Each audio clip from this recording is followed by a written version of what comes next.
नमस्कार, image news FM 103.6 को दैनिक कार्यक्रममा हाम्रो नेपाल हामी नेपालीमा यहाँलाई हार्दिक स्वागत छ। कार्यक्रममा हामीले सबै मुलुकको परिकल्पना गर्छौं, भव्य मुलुकको परिकल्पना गर्छौं र मुलुकमा बढ्दै गएका राजनीतिक र सरकारी अकर्मण्यताका बारे चर्को आलोचना गर्छौं। सहज परिस्थिति निर्माण होस् भन्नका लागि नागरिकले सरकार र राजनीतिक दलहरूका कार्यव्यवहारमाथि गर्ने एउटा नागरिक खबरदारीको अभियान पनि हो यो कार्यक्रम।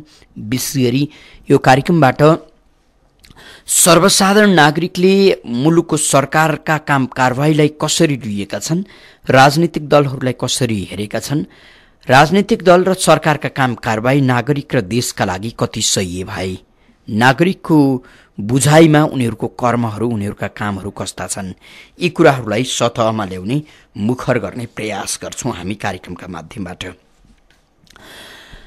मुलुकमा सरकार पनि र राजनीतिक दल पनि जिम्मेवार छैनन्। कम्तीमा राजनीतिक दल जिम्मेवार भइदिने हो भने सरकार आफै जिम्मेवार हुन्छ, सरकार जिम्मेवार भइदिने हो भने राजनीतिक दलहरू जिम्मेवार हुन्छन्।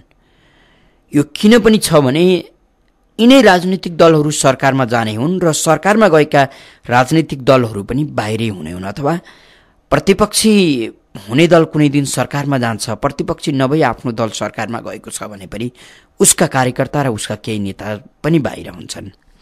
यसर्थले दल सुध्रियो भने सरकार पनि राम्रो हुन्छ, सरकार राम्रो भइदियो भने दलहरू पनि राम्रा हुन्छन्। सरकार बन्नु राजनीतिक दलबाटै भएका कारण राजनीतिक दल सुध्रिँदा सरकार आफै सुध्रिन्छ भन्ने हो। तर हामी कहाँ न त सरकारमा बस्नेहरू सुध्री न त राजनीति गर्नेहरू सुध्री। गणतन्त्रको उपहास सिवाय केही पनि भएको छैन। लोकतन्त्र, स्वतन्त्रता, अधिकारको योभन्दा धज्जी सम्भवतः अन्यत्र कहीँ पनि उडाइँदैन होला। यहाँको नागरिकको बिचल्ली हेर्दा तपाईँ हामीले लोकतन्त्र, गणतन्त्र अथवा अधिकार, स्वतन्त्रता यी सबैको राजनीतिक दलहरूले धज्जी उडाइराखेका छन् भन्न कुनै गाह्रो छैन। सामान्य नागरिकको दैनिकी यसरी कष्टकर बनिराखेको छ कि त्यतातिर दलहरूलाई चासो छैन, सरकारलाई पनि चासो छैन। हुने भन्दा नहुने कर्ममा बढी विश्वास राख्छन् दलहरू। गर्न हुने कामभन्दा नहुने कामहरू उनीहरू बढी गर्छन्। यसकारण नागरिकले शास्ति बिहोरिराखेका छन्, दुःख भोगिराखेका छन्। यसैलाई अन्त्य गर्नका लागि अर्थात् दलहरूलाई नागरिकप्रति, देशप्रति समर्पित तुल्याउनका लागि, जिम्मेवारी बोध गराउनका लागि र उत्तरदायित्व वहन गराउनका लागि नागरिकले अब आलोचना गर्न जरुरी छ, खबरदारी गर्न जरुरी छ। नागरिक खबरदारी सँग हुने शक्ति अन्य निकायसँग हुन सक्दैन।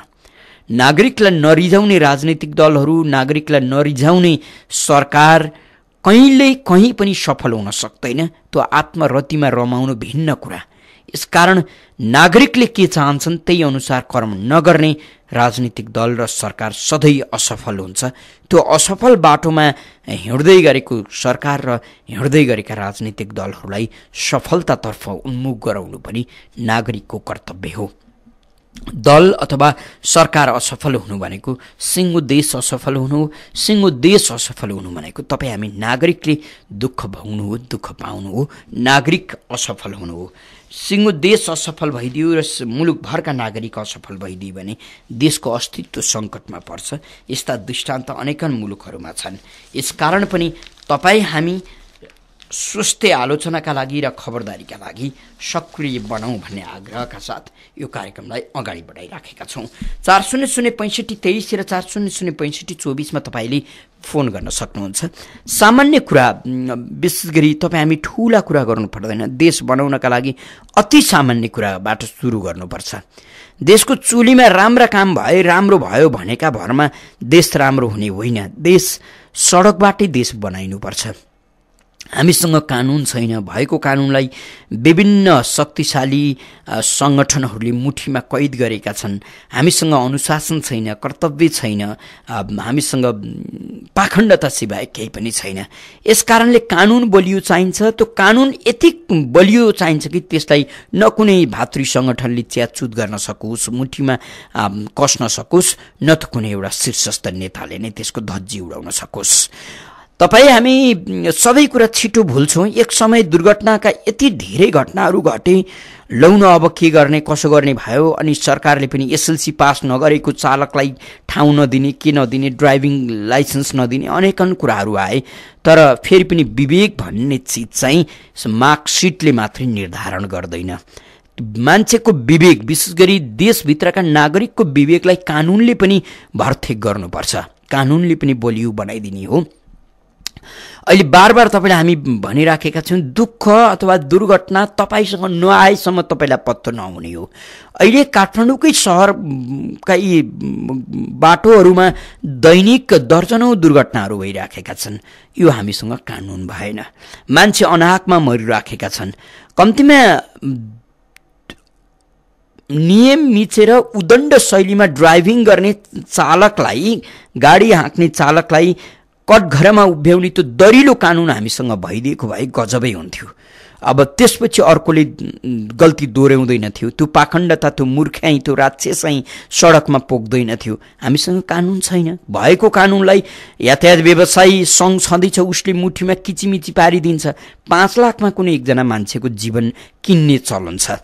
एकजना मान्छेको मूर्ख्याइका कारण अर्को एकजनाले ज्यान गुमायो। त्यो एकजनाले ज्यान गुमाउँदा त्यसको सम्पूर्ण पारिवारिक संरचना बिग्रियो। यो देशको कानुनले बुझ्ने कुरा हो। तर दुर्भाग्य, न त कानुन बनाउनेले बुझे, न त व्यवसाय गर्नेहरूले बुझे। तपाईँ हामी कल्पना गरौँ, यो भन्न नहुने कुरा कसैमाथि नराम्रो नहोस्, तर कुनै सवारी साधनले कसैलाई किचेर मारिदियो भने, दुर्घटना भएर मारिदियो भने त्यहाँ व्यवसायीहरू आएर आन्दोलन गर्छन्। उनीहरूले कमभन्दा कम क्षतिपूर्ति दिन्छन्। प्रहरीले त्यस्तो चालकलाई थुन्न खोज्यो भने हडताल गरेर अनेक नौटङ्की गर्छन्। मान्नुहोस्, त्यही समितिभित्रका मान्छेहरू उनीहरूकै नातागोतामा त्यही घटना घटिदियो भने गर्ने के? यसकारण कानुन चाहिन्छ। हामी बार बार कानुनको कुरा गरिराखेका छौँ। जुन देशमा कानुन बलियो हुन्छ, कानुनले राज गर्छ, त्यो देशमा न भ्रष्टाचार हुन्छ, न अनैतिकता हुन्छ, न कसैले बदमासी गर्न सक्छ, न चोरी डकैत हत्या हुन्छ। सब समान ढङ्गबाट सजिलो गरी सिस्टममा देश अगाडि बढ्छ। तर हामी कहाँ यो कहिले पनि भएन। हामी यिनै कुरा गर्छौँ। 40065323 र 40065324मा तपाईँ श्रोता मित्रले फोन गर्न सक्नुहुन्छ। मुलुकमा देखिएका विकृतिमाथि नागरिकको खबरदारी, विशेष गरी कानुन कार्यान्वयन गर्न नसक्ने सरकार, बलियो कानुन बनाउन नसक्ने राजनीतिक दल र कानुनलाई किचिमिची पारेर आफ्नो मुठीमा कैद गरेर पैसा कमाउन उद्धत बनेका व्यापारीहरू, व्यापारिक सङ्गठनहरू, यीलाई हामी अब नागरिकले कर्तव्यनिष्ठ बनाउनु छ। अहिलेसम्म उनीहरूसँग कर्तव्य बोध भएको अवस्था छैन। 40065323 र 40065324मा तपाईँले फोन गर्न सक्नुहुन्छ। टेलिफोन सम्पर्कमा कोही श्रोता मित्र आइ पनि सक्नु भएको छ। उहाँलाई स्वागत गरौँ। को बोल्दै हुनुहुन्छ, कहाँबाट? हेलो, नमस्कार ठाकुरजी। भन्नुहोस्। म गङ्गा प्रसाद शर्मा नेपाली। वास्तवमा कानुन, नैतिकता, विवेक र अनुशासन भइदिएको भए यो दुर्गति हुने थिएन। आजका श्रोता सभासदका अतिथि नेमकिपाका सांसद प्रेम सुवालको धेरै राजनीतिक दर्शनको कुरा सुन्यो। बिगारेको जति सरकारको भन्ने धारणा राख्नुभयो।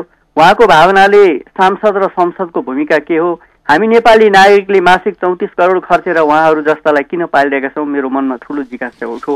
म भूकम्प पीडिततिर प्रवेश गर्छु, त्यसको उत्तरै पाइनँ मैले। भूकम्प पीडितका धेरै कुरा सुनियो। दल र सरकारले यो गर्छौँ त्यो गर्छौँ भन्छ। अहिले सरकारले कुनै पूर्वाधार नभएको सबै ठाउँमा नगरपालिका बनाएको छ। नगरपालिका भएपछि सार्वजनिक नागरिकले बिना नक्सा घर निर्माण गर्न सक्ने अवस्था छैन। नक्सा बनाउन, घर निर्माण गर्नको नाममा जग्गा प्रमाण हुन आवश्यक छ। अधिकांश परिवारको जग्गा भएर पनि स्वामित्व बाँडफाँड पुस्तौँदेखि हुन बाँकी छ। जग्गा नै नहुनेको त कुरै छाडौँ। स्वामित्व कायम गर्नका लागि नगरपालिकादेखि मालपोत, भूमि सुधार, जिल्ला प्रशासन कार्यालय चरण चरणमा पटक पटक जानुपर्छ। यदि 3 पुस्ताकै स्वामित्व मिलाउनु पर्ने रहेछ भने, बाँडफाँड गर्नुपर्ने रहेछ भने पटक्कै तय पछि नगरपालिकाले तोकेको दस्तुर, मालपोतले तोकेको दस्तुर, यो सबै घर बाटो, नाता, नामसारी, अंशबन्ना आदिलाई भक्तपुर मालपोत कार्यालयकै हेर्ने हो भने पनि न्यूनतम प्रतिरोपनी 1,92,00,000 1,76,000 मूल्याङ्कन गरेको रहेछ। नगरपालिकाले यस्तै दस्तुर तोकेको छ। समय लाग्ने छँदैछ। छिटो काम गर्न दलाली मार्फत गर्नुपर्ने बाध्यता सिर्जना भएको छ।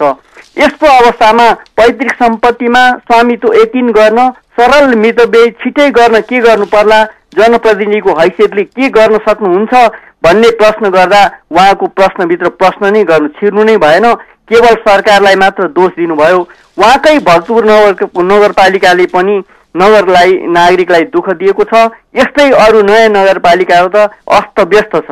यस्तै अरू धेरै क्षेत्रमा यस्तै अवस्था होला छ। यसतर्फ न भूकम्प त्यो पुनर्निर्माण प्राधिकरण गम्भीर छ, न सरकार गम्भीर छ, न जनप्रतिनिधि गम्भीर छ। जग्गाको स्वामित्वमा नै समस्यामा फसेपछि सक्नेले पनि घर निर्माण गर्ने प्रक्रिया मृग मरीचिका जस्तै हो। अब आम नेपाली नागरिकले यो समस्याबाट पार पाउनको लागि नागरिक चौथो अङ्ग सबै मिलेर सरकारलाई व्यापक दबाब दिन आवश्यक छ। होइन भने आफ्नो हैसियत र क्षमता हुने पनि बेघरबार हुन सक्ने अवस्था चाहिँ प्रबल छ। मैले चाहिँ यो आफू पीडितको नाताले पनि सबैको समस्या त्यहाँको सर्वे गरेको हो। सबैलाई बोध होस्। नमस्कार, धन्यवाद। यहाँलाई हामी धन्यवाद दिन्छौँ। गंगा प्रसाद शर्मा नेपाली हुनुहुन्थ्यो हामीसँग कुरा गर्दै। फेरि पनि टेलिफोन सम्पर्कमा अर्का कोही श्रोता मित्र हुनुहुन्छ। को बोल्दै हुनुहुन्छ, कहाँबाट? हेलो, हजुर भन्नुहोस्। नमस्कार, म प्रदीपमान श्रेष्ठ, काठमाडौँको स्थानबाट। अहिले हेर्नुहोस्, अब 10 वर्षदेखि नेपालमा राजनीतिक अस्थिरता आएछ। संविधान जारी भइसकेर पनि राजनीतिक स्थिरता ल्याउन सकेको होइन। त्यसको मूल कारण के देखियो भने वास्तवमा नेपालको लागि संहिता भने अभावसितै हो थियो। अब नेपालको अस्थिरता भनेकै यो संहिताकै कारण भएको कारणले अब 18 वर्ष भइसक्यो। हेर्नु, स्थानीय चुनाव भएन अनि विकास कहाँबाट हुन्छ? न त संसदीय चुनाव गर्न सक्यो। अब अस्थिरताले अराजकता निम्त्याउँछ। यो जुन अहिले भइरहेछ, 10 वर्ष बितिसक्यो तैपनि कुनै किसिमको चुनाव गर्न नसकेपछि अब संविधान जारी गरेर मात्रै के गर्ने? त्यो संविधान जारी भएको पनि फेरि संशोधनको प्रक्रियामा अल्झिएछ। त्यसकारण अब संहिता नै ठाँटी राखी स्थानीय र संसदको चुनाव गराउनु पर्यो। मुलुकको स्थायित्व बलियो पार्नु पर्यो। अन्यथा यस्तै रहे केही वर्षपछि नै विदेशी हस्तक्षेप निश्चित छ। यहाँ मधेसी मोर्चाको प्रयोग त्यसै कारणले भएको हो। म त ढुक्क छु यसमा। फेरि अर्को आन्दोलन गर्ने चेतावनी मधेसी मोर्चाले दिइसकेको छ। त्यो आन्दोलन स्वतन्त्र मधेसकै लागि हो। तर उहाँहरू मधेसको स्वतन्त्र मधेस भन्दैनन्। तर जस्तोसुकै सीमाङ्कनको कुरा मिलाए पनि, नागरिकताको कुरा मिलिसके पनि आन्दोलन फेरि अर्को चरणको भनेर चेतावनी दिए गर्छ। त्यसकारण यो अवस्थामा सरकार र सारा दलहरू मिलेर स्वतन्त्र रूपमा आन्दोलन सबैले गर्न पाइन्छ, तर स्वतन्त्र देशको लागि होइन, आफ्नो नागरिक अधिकारको लागि गर्ने हो। नेपालमा सरकार छ कि छैन भन्ने अनुभव भइसक्यो अहिले।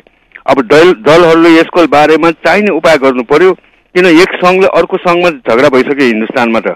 हरियाणाले अब दिल्लीमा नाकाबन्दी गरिदियो। यही संहिताको परिणाम न हो। त्यत्रो ठुलो मुलुकमा यस्तो दङ्गा फसाद, कहिले तेलङ्गानामा दङ्गा फसाद, नेपाल जस्तो 250 वर्षदेखि आफ्नै किसिमले शान्तिपूर्ण रूपमा आन्तरिक राजनीति गर्दै आएको मुलुकमा यो संहिता अफाप हो होइन भने 20औं वर्ष यस्तो दङ्गा फसाद चल्छ अनि विदेशी हस्तक्षेप निश्चितै छ। धन्यवाद। हजुर, प्रदीपमान श्रेष्ठ हुनुहुन्थ्यो हामीसँग कुरा गर्दै। फेरि पनि टेलिफोन सम्पर्कमा अर्का कोही श्रोता हुनुहुन्छ। को बोल्दै हुनुहुन्छ? सर नमस्कार। हजुर भन्नुहोस्। म छवि रमण अधिकारी सिनामहलबाट। अब यो नेपाल टेलिकमले यो उपभोक्तालाई शास्ति दिने र ठगी गर्ने कामको अन्त्य अझै पनि गरेन। पटक पटक आवाज उठाइरहेको छु मैले पनि।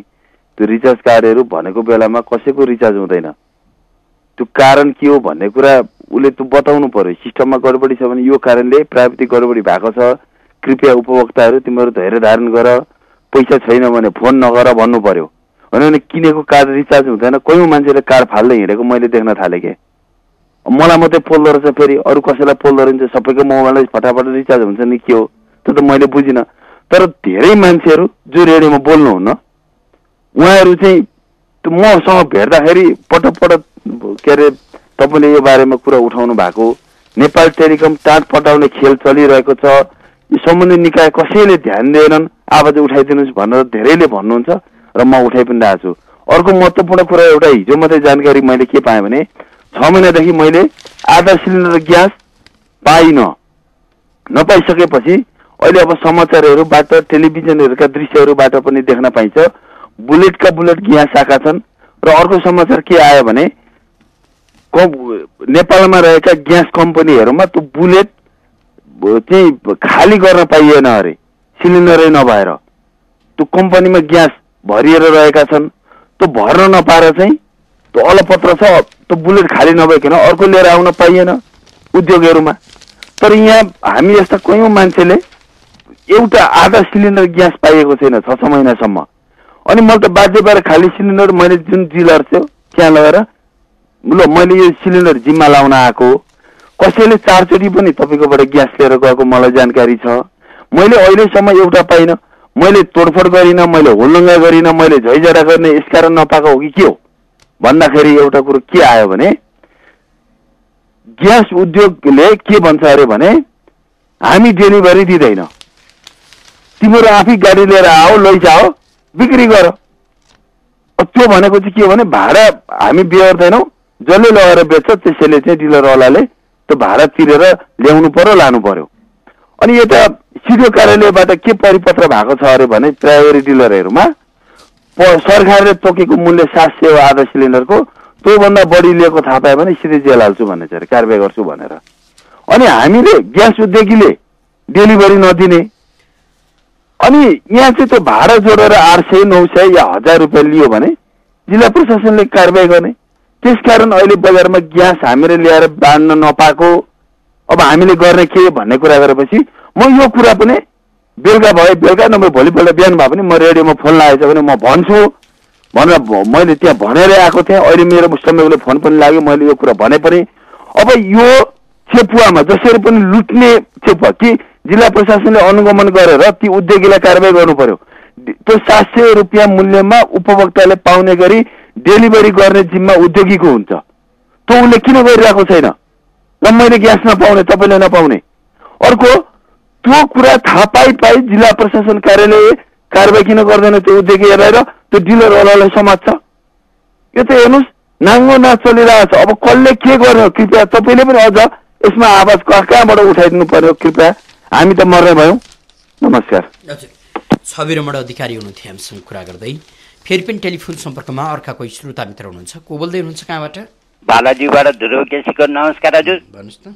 नागरिक खबरदारी मञ्च चक्रपथ परिक्रमा कार्यक्रमले पहिलो चरणको अन्तिम कार्यक्रम यही 72 फागुन 15 गते शनिबार 1 बजे माछापोखरी बालाजुमै आइपुगेर समापन गर्दैछ। दोस्रो चरणको कार्यक्रम पनि तय गर्दैछौँ। दोष जति नेताहरूलाई लगाउँदै गर्दा नेताहरूको सृष्टि हामी नागरिकले गरेको यथार्थ भुल्न मिल्दैन। हामी सक्रिय जागरुक नहुँदा सच्चा देशभक्त त्यागी नेताहरू चुन्न रोज्न ठान्न सकेनौँ। यो सत्य तथ्यलाई पनि स्वीकार्नै पर्छ। तसर्थ हामी नागरिकहरू लोभ लालच र अस्वाभाविक आश्वासनबाट मुक्त भई सकारात्मक सोचको विकास गरी जिम्मेवार हुनै पर्छ। आफू भलो त जगत भलो। हामी सबै ठिक विधिमा रह्यौँ भने अराजक काम गर्नेहरू र बेइमानहरू नभेटिने दिन पनि आउन सक्दैन र? नमस्कार हजुर। हजुर, यहाँ हामी धन्यवाद दिन्छौँ। ध्रुव केसी हुनुहुन्थ्यो हामीसँग कुरा गर्दै। इमेज न्युज एफएम 103.6 सुनिरहनु भएको छ। कार्यक्रममा हाम्रो नेपाल हामी नेपालीमा हुनुहुन्छ। तपाईँ पनि कार्यक्रममा सहभागी हुन चाहनुहुन्छ भने हाम्रो स्टुडियोको टेलिफोन नम्बर 400523 र 400524 तपाईँले फोन गर्न सक्नुहुन्छ। टेलिफोन सम्पर्कमा फेरि अर्का कोही श्रोता हुनुहुन्छ, को बोल्दै हुनुहुन्छ? कोही श्रोता मित्र टेलिफोन सम्पर्कमा हुनुहुन्छ, को बोल्दै हुनुहुन्छ कहाँबाट? हजुर नमस्कार, बनस्थलीबाट नेत्रबहादुर बस्नेत हो। तपाईँको कर्मचारी तन्त्रहरू सक्षम भ्रष्ट रहित भइदिएको भएदेखि जनताले यो दुःख पाउँदैन। तपाईँको भ्रष्टाचारमा लिप्त भएका छन् कर्मचारी। अब प्रशासनै अब भ्रष्टाचार भएपछि कहाँबाट जनताले सुख पाउँछन्? तपाईँ हेर्नु त तेल आयो भन्छ, तेलको लाइन हेऱ्यो भने त्यो काली लाग्दैछ। ग्यास त त्यो छँदै छैन। मैले पत्रिकामा पनि हेरेको थिएँ, बुलेटमा ग्यास छ अरे, भाँडा छैन। भाँडा कहाँ गयो? के इन्डिया गयो भाँडा? भाँडा कहाँ छन् त? अनि यति गरेर त्यो ल्याएर चाहिँ दिन सक्दैन भने किन सरकार छ कि छैन? सरकारले कारबाही गर्नुपर्छ कि पर्दैन? तपाईँको चाहिँ सुरक्षाकर्मीले त्यो हेर्नुपर्छ कि पर्दैन? अख्तियारले किन यिनीहरूलाई हस्तक्षेप गरेर यिनीहरूलाई किन गरामा ल्याउँदैन? तपाईँको 5 महिना भयो लो ग्यास नपाएको, कालो बजारी। अब ग्यास राति आउने अनि कोठा तपाईँको के रहेछ भने अर्को ठाउँमा गर्ने, राति ग्यास आउँछ, मान्छे सुत्छ, अनि त्यो ग्यास नै राति नै फेरि अर्को ठाउँमा सार्ने अनि ब्ल्याकमा बेच्ने। मान्छे गयो भने छैन भनिदिने। यस्तो खालको प्रशासनहीन, सरकारहीन, यस्तो खालले राज्य कहिले चल्छ कहिले चल्दैन। गरिबले दुःख पाउनु, पीडा पाउनु भन्दा केही छैन। तपाईँ त्यो भूकम्प पीडित हेर्नु, त्यो बिजोग त्यो बौद्धमा हेऱ्यो भने खाली लाग्दो छ। तिनीहरूको बच्चा पढ्न पाएको छैन, तिनीहरूले राम्रोसँगले खान पाएको छैन, पालको उसमा बसेका छन्। अब बर्खा लाग्न आँटो हेर्नु, अब 2 महिनापछि तिनीहरूको हालत उही जस्ताको तस्तै। अब केही नै गर्दैन। त्यो पैसा आएको यिनीहरूले निकाल्नै चाहँदैन। अब यी बाँडी चोरी खाने यी 601 जनालाई जब त जनताले खारेज गर्दैन तब त केही हुँदैन। 45 जना सभासदले चलाउन सक्ने, मन्त्रीले चलाउन सक्ने देश। तपाईँको पुलिसमा 45 लक्ष दिएको थियो नि त, अहिले हेर्नु त 2 लाख छन्। यिनीहरूका चाहिँ वरिपरि सेक्रेटरी राख्नलाई अझै 490 जना भराना गर्ने अरे। अब यिनीहरूका घेराभित्र बस्नका लागि जनताले कहीँ पाएन। त्यसले गर्दा जनता एक हुनुपर्छ। धन्यवाद। नेत्रबहादुर बस्नेत हुनुहुन्थ्यो हामीसँग कुरा गर्दै। फेरि पनि टेलिफोन सम्पर्कमा अर्का कोही श्रोता हुनुहुन्छ। को बोल्दै हुनुहुन्छ? हेलो, हजुर भन्नुहोस्। नमस्कार सर, सामखुसीबाट। अशोकजी भन्नुहोस्। कसले छोड्यो मापदण्ड, कसले बनायो नक्सा बमोजिम? सम्बन्धित निकायको आँखामा जल बिन्दु भयो कि मोती बिन्दु भयो कि हात्ती बिन्दु भयो, केही बुझ्न सकिन। धन्यवाद। अशोकजी हुनुहुन्थ्यो हामीसँग कुरा गर्दै। 4006523 र 4006524 तपाईँले पनि फोन गर्न सक्नुहुन्छ। कार्यक्रम हाम्रो नेपाल, हामी नेपालीमा हुनुहुन्छ। यो कार्यक्रम तपाईँले बिहान 4:45बाट सुन्न सक्नुहुन्छ भने यही कार्यक्रम भोलि बिहान 4:45 बजे पुनः प्रसारण सुन्न सक्नुहुनेछ। कार्यक्रममा हामीले मुलुकमा भएका विभिन्न घटनाक्रमहरूलाई उठान गर्ने गर्छौँ। विशेष गरी सरकार र राजनीतिक दलहरूले सम्बोधन गर्नुपर्ने विषयहरू जुन लथालिङ्ग बनेका छन्। सरकार र राजनीतिक दलका कार्यशैलीका कारण देश बिग्रिएको छ, नागरिकले दुःख पाएका छन्। यसको विरुद्धमा खबरदारी गर्नु नागरिकको कर्तव्य हो भन्ने हेतु कार्यक्रमलाई अगाडि बढाएका छौँ। कोही श्रोता मित्र टेलिफोन सम्पर्कमा हुनुहुन्छ, उहाँलाई स्वागत गरौँ। को बोल्दै हुनुहुन्छ? हजुर भन्नुहोस् त। यहाँको राम्रोसँग आवाज सुनिएको छैन। मानबहादुरजी हजुर भन्नुहोस् त। मेरो भन्नु के छ भने अब हाम्रो नेपाल, हामी नेपाली भन्दाखेरि अब हामी नेपाललाई त के दोष दिनु? अब नेपालीलाई नै दोष दिनु पर्यो, हामीलाई नै। यसमा सबभन्दा सर्वोपरि भनेको कर्मचारी तन्त्र र राजनीतिज्ञ नै हो। अब अहिले राजनीति गर्नेहरू पनि सबै आफ्नो हजुरको पद र पैसाको लागि मात्रै मरिराखेको र कर्मचारी पनि पद र पैसाको लागि मात्रै गर्ने र देशको र जनताको लागि कसैले पनि केयर नगर्ने भएर यो समस्या। अब यो कसरी हल गर्ने भन्ने कुरा, अब राम्रो मान्छे पदमा पोस्टमा अथवा राजनीतिमा नआइकन यो देशको समस्या यस्तै रहनेको जस्तो छ। हजुर, यहाँलाई धन्यवाद दिन्छु। मानबहादुरजी हुनुहुन्थ्यो हामीसँग कुरा गर्दै। नागरिकका पनि केही कर्तव्य हुन्छन्। मुलुकमा व्याप्त हुँदै गएको राजनीतिक अचाकली, मुलुकमा व्याप्त हुँदै गएको सरकारी भ्रष्टाचारिता, यी कुराहरूलाई विरोध नगर्नु र जस्तो छ त्यस्तैमा हाई सन्चो मान्नु, जस्तो दुःख छ त्यही दुःखलाई अँगालो मारेर निदाउन खोज्नु, यी नागरिकका कमजोरी हुन्। विशेष गरी मुलुकमा सरकारी स्वामित्वमा रहेका सार्वजनिक सङ्घ संस्थाहरूलाई कसरी धुलिसात पार्ने निजी कम्पनीहरू लागि परे। त्यसकै परिणाम निकै ठुला सङ्घ संस्थाहरू ध्वस्त भए। अघि छवि रमणजीले उठाउँदै हुनुहुन्थ्यो नेपाल टेलिकम। नेपाल टेलिकमको यो समस्या अहिले मात्रै आएको होइन, समस्या आउन सक्छ, प्राविधिक रूपमा केही कठिनाइ हुन सक्छ, प्रविधि हो बिग्रिन सक्छ, त्यसमा दुई मात्र होइन। तर नेपाल टेलिकमका कर्मचारी र नेतृत्वसँग सानो थोरै मात्रै चेतना हुने हो भने आम नागरिकले बुझ्ने गरी यस कारणले अहिलेको सेवामा केही कठिनाइ परेको छ। हामी यसरी काम गरिराखेका छौँ भन्ने सूचना दिन जरुरी छ। त्यो सरकारी निकायको अथवा सार्वजनिक काम गर्ने कुनै पनि सङ्घ संस्थाको प्रमुख जिम्मेवारी हो। आफ्ना उपभोक्ताहरूलाई सही समयमा सही सूचना प्रवाह नगर्ने व्यापारिक कम्पनीले उपभोक्तामाथि न्याय गरेको छ भन्नु मिल्दैन। छविरामजीले भनिरहँदा हिजो एकजना युवतीले कार्ड किन्दै थिइन्, यो एनटिसीको कार्डको पैसा त यसरी सकिँदो रहेछ, पैसा चार्ज गर्यो पैसै छैन, फोन गर्दा जिरो ब्यालेन्स देखाउँछ, थाहा छैन सफ्टवेयरमा केही गल्ती भयो होला, पछि पैसा त हाल्देला, अब चाहिँ म चार्ज गर्दिनँ, बरु एनसिएल चलाउँछु, एनसिएलको सिम किन्छु भनेर पसलसँग यो संवाद गरेको सुन्दै थिएँ म। यो भनेको कि त नेपाल टेलिकममा सुनियोजित ढङ्गले टेलिकमलाई डुबाइँदैछ कि त उपभोक्तालाई सिधै ठगिँदैछ। उपभोक्ताले हाकाहाकी लगाउन सक्ने आरोप हो टेलिकमलाई, होइन भने टेलिकमले कम्तीमा आफ्ना प्रतिद्वन्द्वीहरू प्रतिस्पर्धीहरू बजारमा छन्, उनीहरूले दिने सेवा सुविधा भन्दा आफूले दिने सेवा सुविधा अझ राम्रो हुनुपर्छ। अहिले हामी बार तपाईँलाई हामी भनिराखेका छौँ, हामी जस्तोसुकै दुःखलाई र जस्तोसुकै अन्यायलाई पनि आत्मसात गर्ने प्राणी हौँ। अहिले हेर्नुहोस्, खुलेरै भन्नुपर्छ, निजी रूपमा सञ्चालित टेलिकमहरू र नेपाल टेलिकम अथवा निजी रूपमा यो मोबाइल सेवा प्रदान गर्ने अथवा टेलिफोन सेवा प्रदान गर्ने कम्पनीहरू हुन् अथवा नेपाल टेलिकम हुन्, उनीहरूले हामी एउटा कति पैसा कमाइराखेका छन्, हामी कति महँगोमा सेवा उपयोग गरिराखेका छौँ। अझ निजी कम्पनीको कुरा गरौँ, तर हामीलाई यी कुराहरूले छुँदैन। हामी अन्याय सहनका लागि, हामी चर्को मूल्य तिर्नका लागि जन्मिएका हौँ, यसकारण हामी ऋण खोजेर भए पनि हामी चर्को मूल्य तिर्छौँ भन्ने नियतिमा हामी पुगिसकेका छौँ। फेरि पनि टेलिफोन सम्पर्कमा अर्का कोही श्रोता हुनुहुन्छ, उहाँलाई स्वागत गरौँ। को बोल्दै हुनुहुन्छ, कहाँबाट? ठाकुरजी नमस्कार, म राजेन्द्र केशरी पाण्डे नगरकोटबाट। हजुर भन्नुहोस् न। अब हामीलाई त संसार लुट्न थाले बा, संसार लुटे, लुटाउनै जन्मे जस्तो लाग्यो नि त। हेर्नुहोस्, हिजो तपाईँको प्रोग्राममा असाध्यै राम्रो एउटा मैले बोल्ने मान्छे सुनि, के अरे बुढियामी हुनुहुन्थ्यो असनबाट, उहाँको नाम तारा। उहाँले भन्नुभयो 65-63 वर्ष अगाडि गणेश मानजी र बिपीले भने चिनाइ थिएँ उहाँ माइती जाँदाखेरि।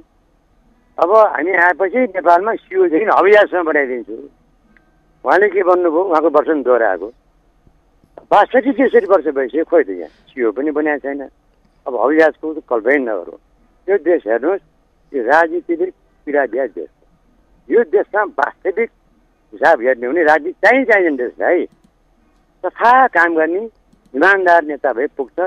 एक्जाम्पल लिएको अहिले हेर्नुहोस्, अरू बढी हुनेवाला छैन। यी 600 का हुल भने के भने यी स्थल हुन्, सखापै पारिँदैन, सखाप पारिन्छन्। बाबा लुटे 27 वर्ष भइसक्यो।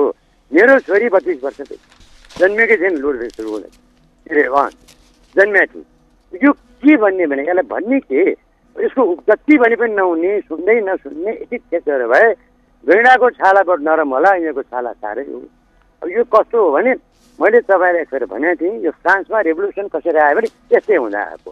अब यिनीहरूलाई टोलबाट गुलीले हान्नुपर्ने भयो कि पिट्नु पर्ने भयो, अनि यीबाट देश चल्दैन। अब यो कति देश थाम्ने? अस्ति एउटा माओवादीको पार्टीकै हुनुहुन्छ रेखा शर्मा हो, के अरे सामान्य प्रशासन मन्त्री, के भनिदिनु भने 10 वर्षपछि देशलाई पेन्सन खुवाउनै पुग्दैन अरे। अब त्यो पेन्सन खाने मान्छेको के गर भोगभोगी बस्ने? अब पेन्सनको के अरे लोभले जारी खायो, घुस खुवाएर। उसलाई लोभ के हुन्छ नि, पेन्सन आउँछ, ले घुस खान पाइन्छ, परिवार चाहिँ ढुक्क हुन्छ। त्यो पनि नहुनेको ढुकुटी साफै गरी यिनीहरूले केही बाँकी छैन, ढुटी माटी गरिसके। यिनीहरूको ढुटी माटी कतिसम्म हेर्ने? अब त जनतै उठ्नु पर्ला। ठाकुरजी नमस्ते। राजेन्द्र केशरी पाण्डे हुनुहुन्थ्यो हामीसँग कुरा गर्दै। फेरि पनि टेलिफोन सम्पर्कमा अर्का कोही श्रोता हुनुहुन्छ, को बोल्दै हुनुहुन्छ, कहाँबाट? हेलो हजुर भन्नुहोस् त। नमस्ते हजुर, कहाँबाट को बोल्दै हुनुहुन्छ? म पदम महर्जन कुपुनडोलबाट हजुर। पदमजी भन्नुहोस्। मेरो भनाइ चाहिँ अब ग्यासहरू यस्तो पाइया छैन अझै। अब यो कहिलेसम्म चाहिँ यस्तो हुने? तेल पाइया छैन, यसरी लाइन बसेर पनि यस्तै छ। अनि मैले भन्न चाहेको चाहिँ अब हाम्रो देशभरिका जति पनि नेताजीहरू हुनुहुन्छ, अब तराई, पहाड, मधेस, हिमाल, जहाँको भए पनि उहाँहरू चाहिँ मिलेर जनताको दुःख हेरेर यस्तो गर्नु भएन हामीले भनेर यिनीहरू एक भएर हेर्नु पर्यो जनताको लागि। र अर्को कुरा म के भन्न चाहन्छु भने अब पहाडबाट जितेर आए, काठमाडौँ आए, यहीँ घर बनाए, यहीँ बसे, अनि त्यो गाउँमा हेरिन्न। जस्तो कि मैले देखेको चाहिँ रामेछाप, म यो पहाडतिर पनि घुमेको छु, मेरो ससुराली पनि पहाडै हो रामेछाप। अब त्यहाँको बाटो हेर्नुहोस् है, त्यो बाटो त्यस्तै छ। अब किनकि सांसदज्यूहरूले जितेर आउनुभयो अनि उहाँबाट सांसद बनेर आउनुभयो, गाउँवाहरूले कहिल्यै हेर्नु भएन। त्यो गाउँमा चाहिँ भोट माग्ने बेला जानुहुन्छ, अरू बेलामा चाहिँ जानुहुन्न। त्यहाँको बाटो हेर्नुहोस्, कति एक्सिडेन्ट पर्छ, कति चाहिँ गाडीहरू चाहिँ अब त्यो ढुङ्गा र त्यस्तो गिर्खाहरू, खाल्टा खुल्टी, ट्र्याक्टर हिँड्ने बाटो, बसमा जाँदाखेरि त्यो यताको मान्छे उता पुग्छन्, उताको मान्छे यता पुग्छन्, टाउको ठोकिन्छ, कति चाहिँ बिरामी हुन्छन् त्यो बसमा जाँदा पनि। यस्तो छ। त्यसैले यो हिमाल तराई पहाड जहाँका हुन् उहाँहरूले चाहिँ आफ्नो गाउँ पनि हेरुन्। र अब यी खानेपानीको कुरा गरौँ, ठाउँ ठाउँमा चाहिँ मैले अस्ति पनि यो रेडियोबाट भनिसकेँ हजुरको यो इमेज एफएममा। अनि यो ठाउँ ठाउँमा चाहिँ पानी चुहिएको छ। त्यो चुहिएको चाहिँ अब पानी खेर गइरहेछ, जनताले चाहिँ पानी पिउन पाएको छैन। अर्को कुरा, आज बिहान हाम्रो यो कुपनडोलमा चाहिँ 5 बजे बत्ती जानी 4:30मै गयो।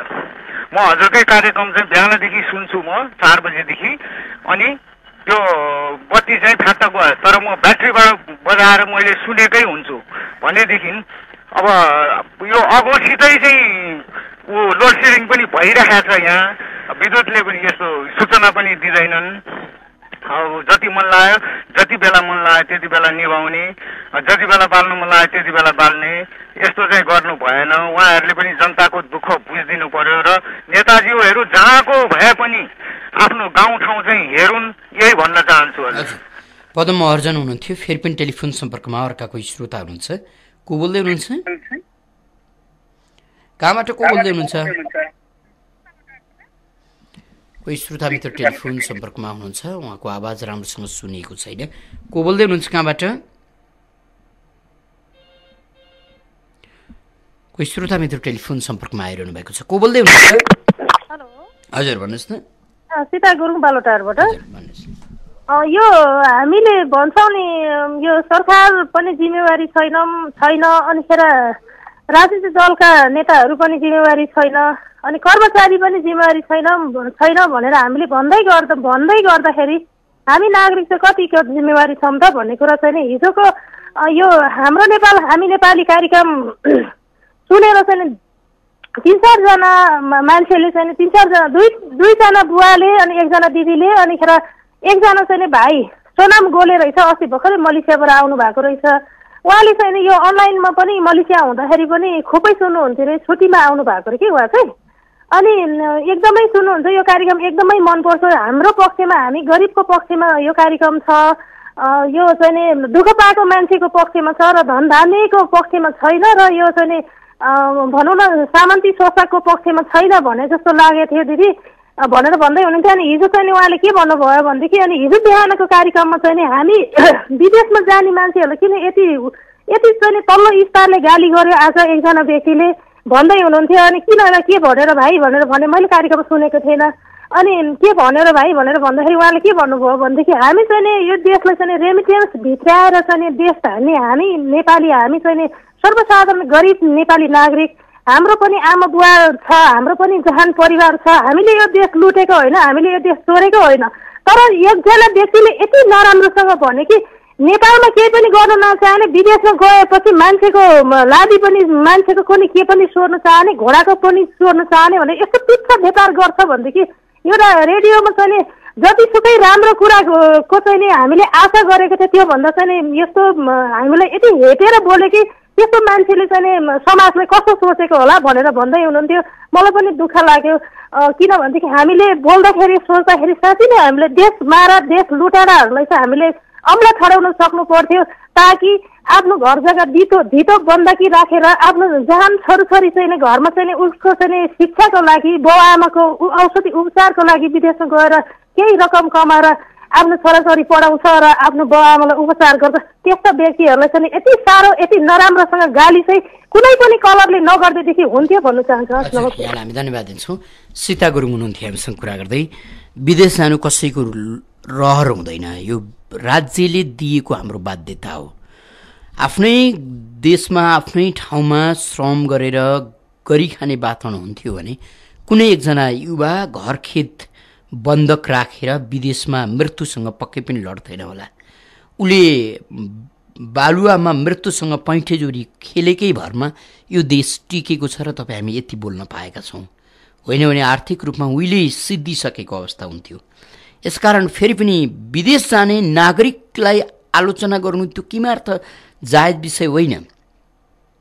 त्यस्ता व्यक्तिहरू छन् जसले राज्यमा राम्रो पहुँच राख्दा राख्दै राज्यको सेवामा आबद्ध भइरहँदै पैसाको लोभमा विशेष देशहरूमा जाने लोभ देखाउँछन् र तिनीहरूले देशलाई धोका दिन्छन्। तिनीहरूको आलोचना गर्ने, जो खाडी गएको छ अथवा जो अमेरिका युरोप अथवा जहाँ जाओस्, जो श्रम गर्न काम गर्नका लागि घर खेत सिद्ध्याएर गएको छ, आफ्नो परिवार त्यागेर गएको छ, त्यो व्यक्ति किमार्थ ऊ देशलाई उसले गद्दार गरिदियो, देशमाथि उसले नराम्रो गर्यो भन्नु गलत हुन्छ। फेरि पनि उसका बाध्यता हुन्, तपाईँ हाम्रा पनि बाध्यता छन्। हामी केही कारणले मात्रै नेपालमा झुन्नेका हौँला, नाइ भने हाम्रो जिन्दगी पनि कम्ता कष्टकर छैन। यसकारण यो राज्यले हामीमाथि दिएको यो शास्ति, यो राज्यका विरुद्ध हामी उर्लिनुपर्छ। राज्य अथवा राजनैतिक दल जसले नागरिकलाई दिन प्रतिदिन नयाँ नयाँ रूप र रङ्गका दुःख र शास्तिहरू दिइराखेका छन्, उनीहरूका विरुद्धको हो यो कार्यक्रम। र विशेष गरी हामीले बार तपाईँलाई भनिराखेका छौँ, ती निम्छरा मान्छेहरू जो सडकमै जन्मन्छन् र सडकमै मर्छन्। यो नसम्झिनुहोस्, राजधानीमा एउटा घर हुनु तपाईँ धनी हुनुभयो, एउटा तपाईँ हामीसँग कमजोरी छ। त्यो कमजोरी हाम्रो जिन्दगीमा राज्यले दिएका, तपाईँका कारणले भएका होइनन्, राज्यले दिएका अनेकन थरीका घाउहरू चोटहरू छन्। ती घाउ र चोटहरू कनाउँदा हामी रगतपक्ष भइसक्यौँ, तर फेरि पनि दल र सरकारको आलोचना गर्न सक्दैनौँ, खबरदारी गर्न सक्दैनौँ। तपाईँ हामी जेमा पनि ठगिएका छौँ, ठगिनु बडो आनन्द लाग्छ हामीलाई। ठगिनु केका लागि, किन ठगिँदैछौँ हामी प्रश्न उठाउँदैनौँ। एउटा निजी कम्पनीले कति पैसा कमाउने यो उपभोक्ताबाट? उदाहरणका लागि तपाईँलाई बार टेलिफोन सेवा प्रदायक कम्पनीको कुरा गरिराखेका छौँ। अरबौँ रुपियाँ उनीहरू कमाउँछन् भने नागरिक कति ठगिएका छन् यो प्रश्न हामी गर्दैनौँ। कारण मुठीभरका केही धनीहरूलाई मासिक 10,000 टेलिफोन गर्दा उनीहरूलाई आपत्ति हुँदैन, तर यहाँ मान्छेहरू, अधिकांश मान्छेहरू घरखेत गरेर मोबाइल चलाउन थालेका छन्। राज्यले सोच्नुपर्छ कि पर्दैन? हामी यो कुरा उठाउँछौँ कार्यक्रममा हाम्रो नेपाल हामी नेपालीमा। कार्यक्रममा तपाईँ पनि सहभागी हुन चाहनुहुन्छ भने हाम्रो स्टुडियोको टेलिफोन नम्बर 40065323 र 40065324 फोन गर्न सक्नुहुन्छ। यो कार्यक्रम हरेक दिन बिहान 9:15 बजेदेखि 9:30 बजेसम्म प्रत्यक्ष प्रसारण हुन्छ र भोलि बिहान 4:45 पुनः प्रसारण तपाईँले सुन्न सक्नुहुन्छ। आजलाई भने कार्यक्रमको निर्धारित समय सकिएको छ। कार्यक्रम सुनेर र कार्यक्रममा आफ्नो सहभागिता जनाइदिएर साथ दिनुहुने सम्पूर्ण श्रोता मित्रलाई धेरै धेरै धन्यवाद दिँदै सहकर्मी सुजन गुरुङका साथमा ठाकुर बेलबासी बिदा हुन्छु। नमस्कार।